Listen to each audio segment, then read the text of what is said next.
और न आए महात्म में, अवतार उजागर आन कियो। तिनके दुख कोटक दूर गए, मथुरा जिन अमृत नाम पियो। ए पद्धत ते मत चूके रे मन, भेद भेद न जानू बियो। पर तच्छ हृदय गुरु अर्जन के, हर पूरन ब्रह्म निवास लियो। धन गुरु अर्जन देव जी महाराज जगत दे एक ऐसे अवतारी पुरुष ने जिन्हां दी मिसाल घट ही मिलदी है। वैसाख वदी सत 1620 बिकमी संमत धन गुरु रामदास जी महाराज दे घर माता भानी दी कुख तो गोविंदवाल साहब दे आप दा आगमन होया। ये नूरानी जोत उस थां ते ही उजागर हुई। गोविंदवाल दी धरती नूं ये माण हासिल है। सहजे सहजे आप दा बचपना भी इस ढंग नाल बतीत हो रहा है कि भट्टां नूं कहना पिया है कि तैं जन्मत गुरमत ब्रह्म पछाणियो। यही गुरु अर्जन देव जी, तुसी जन्म तो ही ब्रह्म ज्ञानी हो, जन्म तो ही ब्रह्मनिष्ठ हो, जन्म तो ही ईश्वर नाल जुड़े हुए हो।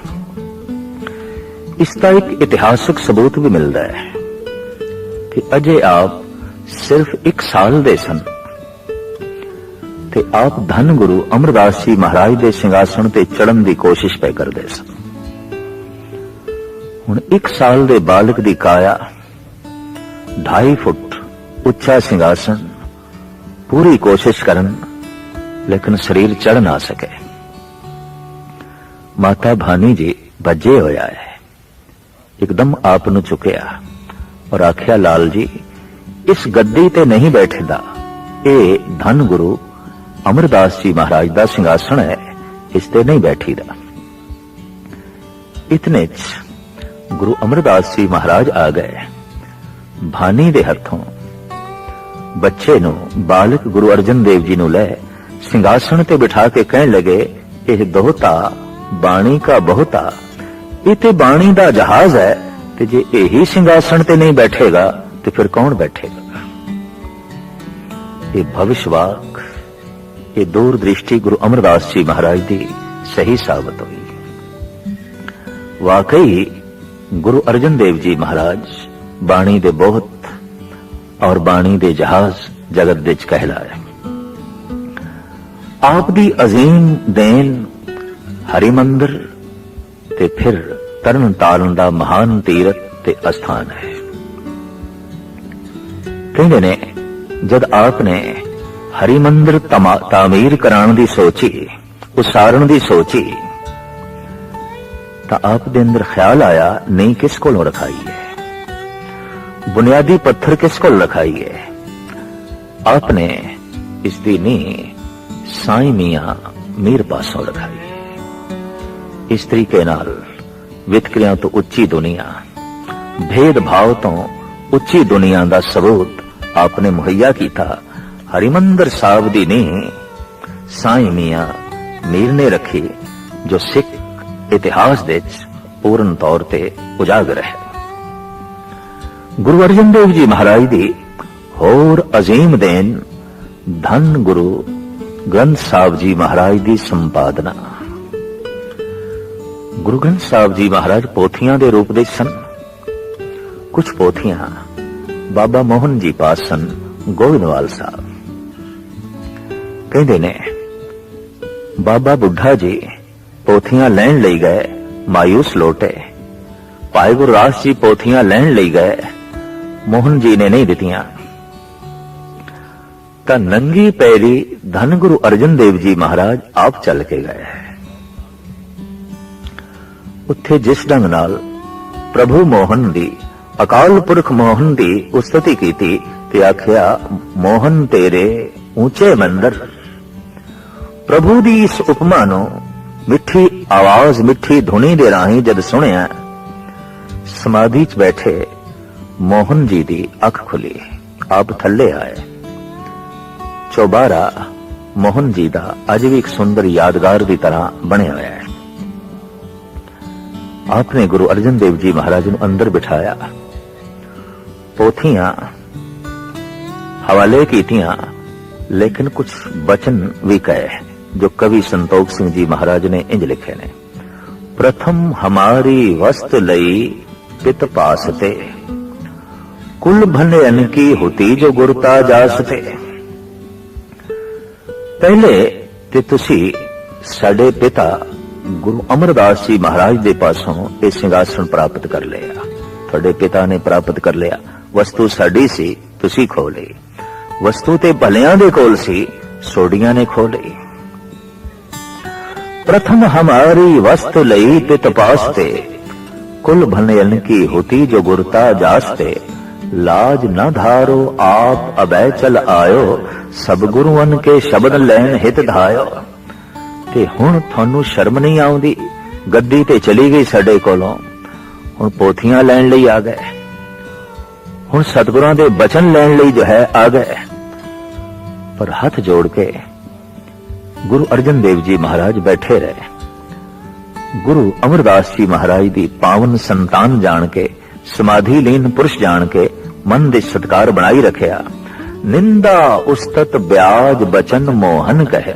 बाबा मोहन जी ने ये ठीक है, इंज लगदा है जिवें निंदा कीती है, पर निंदा च भी उस्तति कर रहे ने कि तुसी महान निकले, सौगात साडे पिता कोल सी, लै गए तुसी, असी योग नहीं निकले। साडे कोले योग्यता नहीं सी कि असी पिता कोले प्राप्त कर दे, पर तुसी लै गए, थोड़े पिता लै गए। सौगात साडे घर दी रह गई, थोड़ी जो है झोली च। इस तरह निंदा विच लिपटे हुए उस्तत दे बचन बाबा मोहन जी ने कहे। इन्हां पोथियां नूं अपने सिर दे उत्ते ही रख के गुरु अर्जन देव जी महाराज अमृतसर विच आए। रामसर विच बैठ के आपने धन गुरु ग्रंथ साहब जी महाराज की जद संपादना आरंभ की थी, आप बोलते गए, भाई गुरदास लिखते गए। गुरु ग्रंथ साहब जी महाराज की पावन बीड़ दे पहले उच्चारण करता गुरु अर्जन देव जी, लिखारी भाई गुरदास जी। कहने जिन्हां दिनां गुरु ग्रंथ साहब जी महाराज की संपादना हो रही सी, दूर दूर तो भगत आप जी पास आए, क्योंकि देश ये आम चर्चित हो गई सी गल कि सिरमौर भगत, महान भगत जो इस देश दे होए ने, जिन्हां दे बचन गुरु नानक देव जी महाराज ने इकट्ठे कीते सन पहले पातशाह जी ने, उन्हां नूं उस महान ग्रंथ दे दर्ज कर रहे ने गुरु नानक दी पंजवीं आत्मा धन गुरु अर्जन देव जी महाराज। तां आप दे जो समकाली सन भगत सूरदास इत्यादक, कान्हा जी, पीलू जी, छज्जू जी और इस तरीके नाल कवि जमाल हुसैन इत्यादक, ये भी अपने अपने बचन कलाम लेके रामसर श्री अमृतसर साहब दे जो है पहुंचे। कहने जदों तरतीब दे रहे सन, उदों ही कान्हा जी दा आगमन होया और पीलू जी दा और जमाल हुसैन दा। साहब कहने लगे, तुसी अपने बोल सुनाओ। अगर वो गुरु ग्रंथ साहब जी महाराज दे अंदर दर्ज करने दे लायक होए तां असीं दर्ज करांगे। तो कान्हा जी दे ए बचन, मैं ओही रे, मैं ओही रे, अजे पूरे वाक बोलने ही सन ते गुरु अर्जन देव जी महाराज ने चुप करा दिता। आख्या चुप रह, असी मैं दे चलीन नहीं होना, तू दे चलीन होना है।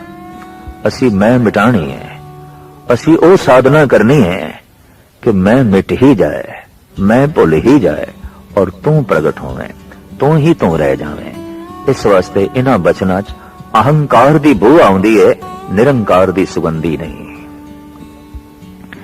कहंदे ने फिर छज्जू अगे आया, वो कहने लगा, कागज संधि पुत्री तो भी त्रिय ना निहार, यही मार ले जावई यथा बिलोचन धाड़।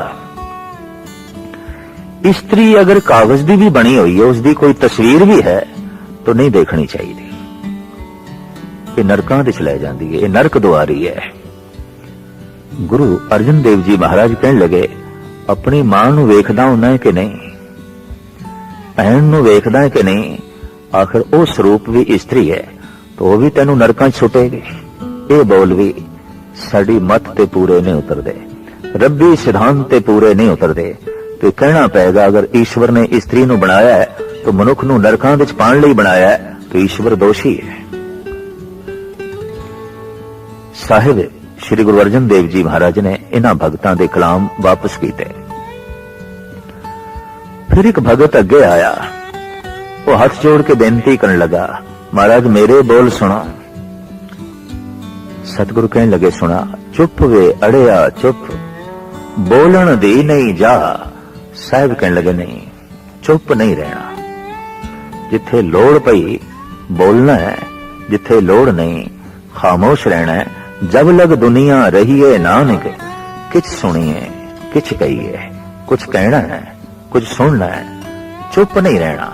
अगर चुप ही रहना है तो दरख्त चुप ने, पत्थर चुप ने, तो फिर प्रभु ने जबान क्यों बनाई? चुप रहने लई नहीं, मौन धारण करने लई नहीं, बोलने लई बनाई गए। और वो बोलना है, उन्हां बोलां नूं प्रगट करना है जिन्हों सुन के संसार नूं शांति मिले, अपने आप नूं चैन मिले, प्रभु दी प्रसन्नता हासिल होवे। बोलना है, चुप नहीं रहना। कहते ने बिंद्राबन तो पहुंचे भगत सूरदास, नेत्रहीन सन। ये भी लाठी दे आसरे ते खड़े होए, वृद्ध शरीर से आखण लगे, हे गुरुदेव पिता, परिपूर्ण परमात्मा ने कुछ मैनू भी सौगात दिती है, और मैं वो आप दे नजराने वजों भेंट करना आया। साहिब कहने लगे, सुनाओ। ये भगत जिथे महान कवि सन, उत्थे महान संगीतकार भी सन। दोपहर का समा सी, सारंग राग दी धुन अलापी और वजद विच आके इस पंक्ति का गायन किया। छाड़ मन हर बेमुखन को संग। ऐसे मधुर आवाज विच, ऐसे सुरीले कंठ दे चों और ऐसी लय तार विच अलाप होया, सूरदास की अपनी ही समाधि लग गई। सुनन वाले बिस्माद होए। धन गुरु अर्जन देव जी महाराज भी प्रसन्न होए। धन गुरु अर्जन देव जी महाराज नो भगत सूरदास ते ए बोल इतने प्यारे लगे, इतने चंगे लगे। आप सोची पे ने कि सूरदास अगे वधे, पूरा वाक सुनिए ते गुरु ग्रंथ साहब जी महाराज दे दर्ज करिए। इतने च लांगरी सिंह आया, हाथ जोड़ के बेनती करने लगा, महाराज लंगर तैयार है, पंक्तां बिराज गईयां ने और आप दी उड़ीक है। सतगुरुदेव जी महाराज सोचते ने, जाइए ते भगत दी तोहीन जो जुड़ गए प्रभु नाल, ते ना जाइए तो पंक्तां लग चुकियां ने, अन्न दी तोहीन, लंगर दी तोहीन। भगत दा भी सन्मान रह जाए और पंगत देच भी जा बैठिए। तो गुरु अर्जन देव जी महाराज ने भाई गुरदास नूं हुक्म किया कि आप इन्हां दी एक पंक्ति ही दर्ज कर दो। गुरु ग्रंथ साहब जी महाराज दे अंदर इस भगत दी इक्को ही पंक्ति है, छाड़ मन हर बेमुखन को संग। भाई गुरदास जी ने यह पंक्ति दर्ज करके कबीर जी दा बाद विच एक शब्द चढ़ाया गया, सारंग राग दी समाप्ति हुई। तो भाई गुरदास जी कहने लगे, महाराज जगत नूं किस तरह पता चलेगा, संगतां नूं ये बोध किस तरह हासिल होवेगा कि ये पंक्ति भगत सूरदास जी दी है। साहब कहने लगे, इसका सिरलेख लिखो। हुण पंक्ति लिखवाण तो बाद सिरलेख लिखवांदे ने। उपर लिखो, सारंग महला पंजवा सूरदास। साहब कहते शब्द असी उचारण करते हैं और शब्द सूरदास नूं भेंट करते हैं, उसके नाम ते उचारण करते हैं ताकि उसका नाम गुरु ग्रंथ साहब जी महाराज दे दर्ज हो जाए। गुरु अर्जन देव जी की सोच ने सूरदास नूं अमर करने का जज्बा। शब्द गुरु अर्जन देव जी महाराज का है, लेकिन उस विच नानक शब्द नहीं है, सूरदास है। सूरदास के उपर एक पंक्ति है, ये जगत नूं पता चले कि एक पंक्ति सूरदास की है। थल्ले दा शब्द गुरु अर्जन देव जी महाराज ने सूरदास नूं भेंट कीता है, तो सिरलेख ये लिखवाया, सारंग मल्ला पंजवा सूरदास।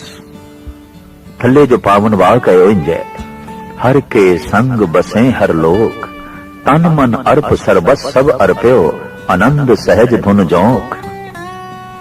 श्याम सुंदर तज आन जो चाहत, ज्यों कुसटी तन जोक, सूरदास मन प्रभहत लीनो दीनो एह परलोक।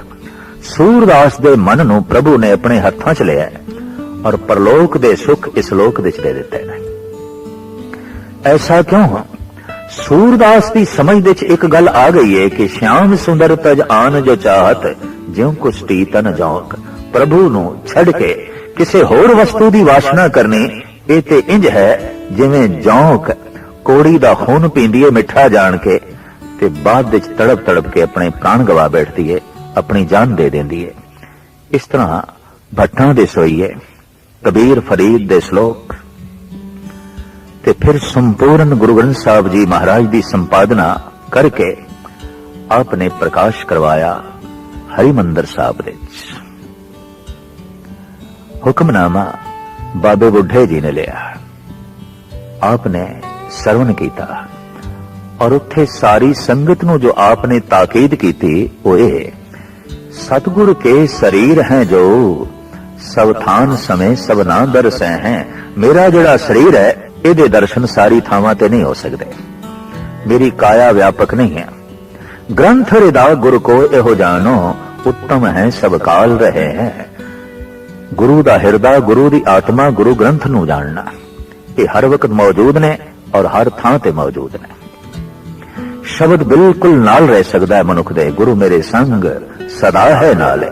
तो आप कहते मेरे स्वरूप ते यहाँ ते है दीरग, साहिब जान अदायब तय। मेरे तो वड्डा करके जानना, क्योंकि मैं आप उपासक हाँ, मैं आप शब्द गुरु नूं मत्था टेकना। ये प्रभु दे बोल ने, परमात्मा दे बोल ने, नाजुल होए ने, उतरे ने। इस तरीके दे नाल हरिमंदिर साहब दे अंदर धन गुरु ग्रंथ साहब जी महाराज दा आपने प्रकाश करवाया। पृथ्वी चंद मन विच अपनी ईरखा वधाई जा रहा सी। कहंदे ने चारों पासे मसंदां दी आमद भी रोक दिती, संगतां दी आमद भी उसने जबरन रोकी, और इस तो इलावा सुली खान नूं भी उकसाया। हालात ऐसे भी बने कि लंगर एक दिन बिल्कुल मस्ताना हो गया और कर्मों जो पृथ्वी चंद दी बोटी सी कहने लगी कोई गल नहीं है ते बे औलादा गुरु अर्जन, ये सारी संपत्ति साडी है, ये सारा धन मान प्रतिष्ठा साडी है, ये है ते बे औलादा। कहते ने ए बोल जगत माता गंगा नूं चुभे, जो आप दी सुपत्नी सी गुरु अर्जन देव जी महाराज थी। इस तरह दे बोल। फिर पृथ्वी चंद दा ए ईर्षालू सुभाव कहते ने मसंदा दे राही धन लुट लिया, अन्न लुट लिया, वस्त्र लुट ले, साजो सामग्री लुट ली और चारों पासे पैरा बिठवा दिता, कोई पहुंचे ना। हालात ऐसे बने अज दोपहर दा लंगर तैयार ही नहीं होया। जगत माता गंगा आप दी सुपत्नी ने सोचा गुरुदेव लई ते कुछ भोजन तैयार करा। तो आपने घर टटोलिया, देखिया एक मिट्टी दे भांडे विच थोड़ा जिहा बेसन पिया सी। आपने उसदे दो प्रसादे तैयार कीते, सतगुरां दे अग्गों रखे ते अगों रखदियां सार रो पईयां ज़ारो ज़ार। गुरु अर्जन देव जी महाराज ने उत्थे बोल उचारण कीते ने, रूखो भोजन भूम सैन सखी प्रे संग सुख बिहात। ऐ सखी, रुखा भोजन है, धरती ते सोना है, पर तू रो ना। पृथ्वी चंद अन्न लुट के ले गया है, धन लुट के ले गया है, वस्त्र लुट के ले गया है, पर इन्हां नियामतां दे देण वाला जो दाता है वो ते मेरे हिरदे च बैठा है, उसनों लुट के ते नहीं ले गया। सागर मेरे कोल है, सूरज मेरे कोल है, महाशक्ति मेरे कोल है, प्रभु मेरे कोल है। उन्हें जमीन देते ही आनंद बना देता है, और उसने रुखे भोजन दे च भी स्वाद बना देता है, रस बना देता है।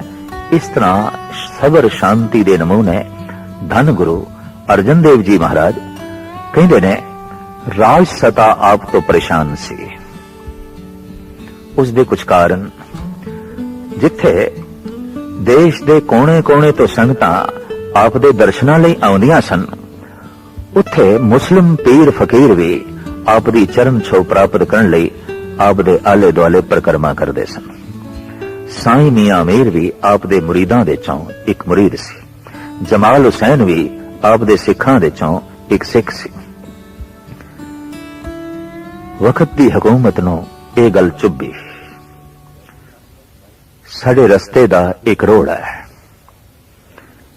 और इसदा सत, इसदी तपस्या, इसदा ज्ञान इतना उजागर हो रहा है कि सारे देश नूं प्रभावित कर रहे हैं।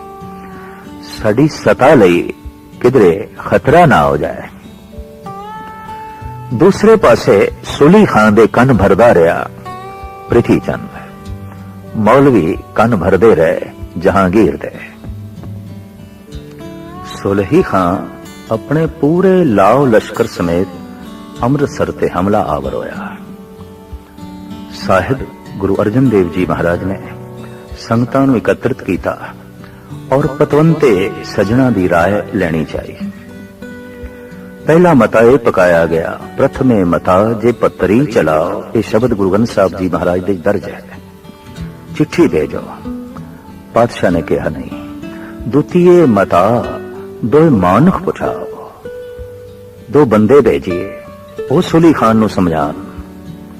साहब कहने लगे नहीं। तृतीय मता किछ करो उपाया, फिर महाराज असी खुद लड़ाई लई तैयार होइए, शस्त्र तैयार करिए, बस्तर तैयार करिए, खुद लड़िए। नहीं, इस मते नूं भी सतगुरां ने रद्द कर दिता। तृतीय मता किछ करो उपाया, मैं सब किछ छोड़ प्रभ तू ही दे आया। हे ईश्वर, बस तू ही मददगार है, मैं सब कुछ तेरे हवाले कीता है। रस्ते विच घोड़ा ऐसा मछरिया, लगाम टुटी और ये घोड़ा भज पिया भट्ठे दी तरफ, जिथे अग लगी हुई सी, इट्टां पक रही सन। उसे भट्ठे च एक घोड़ा गिर गया और सुलही खां गिर गया। इस तरह वो जिंदा ही जल के खाक हो गया। अमृतसर नूं खाक करदियां करदियां खुद ही खाक हो गया, खुद ही मिट्टी हो गया। सता दा मुखी जहांगीर, उसने गुरु अर्जन देव जी महाराज नूं सद्दा भेजिया और आख्या, इस्लाम संबंधी गुरु ग्रंथ साहब जी महाराज दे कुछ वाक ने, इन्हां नूं कढ दो। तां पहले आपने भाई गुरदास जी नूं भेजिया और जिस दिन हुक्मनामा लिया गया गुरु ग्रंथ साहब जी महाराज दा, जो जहांगीर ने सुनिया वो तो यह सी, अवल अल्लाह नूर उपाया कुदरत के सब बंदे। इन्हां बचनां नूं सुन के जहांगीर चाहे प्रभावित होया है, लेकिन राजनीतिक सी। सत दा इतना प्रताप वधदे होया वेख के उसनूं उखियाई सी मुर्तजा खान दे हवाले गुरु अर्जन देव जी महाराज नूं कर दिता। हवेली दे गुरु अर्जन देव जी महाराज नूं बंद कर दिता गया और खुलियां सजावां देण दी छूट दे दी गई। चंदू ने भी अपने अंदर जो बदले की भावना सी उसनूं उजागर किया, क्योंकि धन गुरु अर्जन देव जी महाराज ने चंदू की लड़की का रिश्ता गुरु हरगोबिंद साहब जी महाराज लई लैण तो इनकार कर दिता सी। इस तरह पहले आप नूं तत्ती तवी ते बिठाया गया फिर उबल दी देग दे च उबालिया गया। फिर जिस्मां दे ये जिहड़े छाले ने इन्हां दे उत्ते ठंडा पानी पाण लई रावी दे च खड़े करन दा सोचिया ही गया। साईं मियां मीर दी आमद हुई, आपने ये हालत वेखी, रो पे। उस वक्त साहब कहने लगे, सुन कहा सतगुरु ने मियां छोड़ो प्रीति चाम से, क्या हुआ तन तप गया, मन शांत है हरि नाम से। आप रावी दे कंडे ते पहुंचे, गहरे पानी विच आप नूं लै गए। दुखियां दा ते ख्याल सी कि जले हुए पिंडे नाल जैसे ठंडा पानी छुएगा तड़पना ज्यादा होगी, तकलीफ ज्यादा होगी। पर उत्थे भी हाथ जोड़ के जो साहिब कहंदे ने, सेवक की ओढ़क निभही प्रीत, जीवत साहिब सेवियो अपना, चलते राख्यो जीत। हे प्रभु लख लख तेरा शुक्र है, जन्म तो लेके अंत तक तेरी प्रीति निभ गई। तेरी रजा दे च रहे, तेरे भाने च रहे। आ गया मैं सूख, आ गया मैं भूख, सोई कर सूखा, सोग हरख नहीं जानियो, जो जो हुक्म भयो साहिब का, सो माथे ले मानियो। जन्म तो लेके अंत तक प्रभु मैं तेरे हुक्म नूं मनिया, तेरे हुक्म दे जीविया, और अज अंतिम समय भी तेरा हुक्म मैनू मिठा लग रहा है। इस वास्ते लख लख तेरा धन्यवाद, शुकराना। भट्टा ने उपमा वजों ये वाक उच्चारण किया है, जब लो ने भाग लार उदे, तब लो भ्रम ते फिरते बौधायो। कल घोर समुद्र में बूढ़त थे, कब हूं मिट है नहीं रे पछतायो। तत्व विचार यह मथरा, जग तारन को अवतार बनायो। जपयो जिन अर्जुन देव गुरु, फिर संकट जौन गर्भ नहीं आयो। जपयो जिन अर्जुन देव गुरु, फिर संकट जौन गर्भ नहीं आयो। इस तरीके नाल जेठ सिद्धी चौथ नूं साहिबां दा तन पानी दे च पानी होया, और आप दा मन और आप दी आत्मा, आप दी जोत धन गुरु हरगोबिंद साहब जी महाराज दे अंदर प्रवेश कर गई। ये शहीदी साका जेठ सिद्धी चौथ नूं जो वापरिया, उस तो बाद सिख जगत दे च गुरु घर दे च शहीदी दी एक श्रृंखला चली। आप नूं शहीदां दा सिरताज कहंदे ने, सिरमौर कहंदे ने। शांति दी आप मूर्ति, सबर दा आप मुजस्मा, ज्ञान दे आप सागर, सेवा दी मूर्ति। सेवा सिमरन दी दात वंडदियां वंडदियां, शुकराना करदियां करदियां जेठ सुदी चौथ नूं आप इस ढंग दे नाल शहीदी साके द्वारा प्रभु विच लीन होए, और अपनी आत्मा नूं अस्थाई रूप दे अकाल पुरख दे विराजमान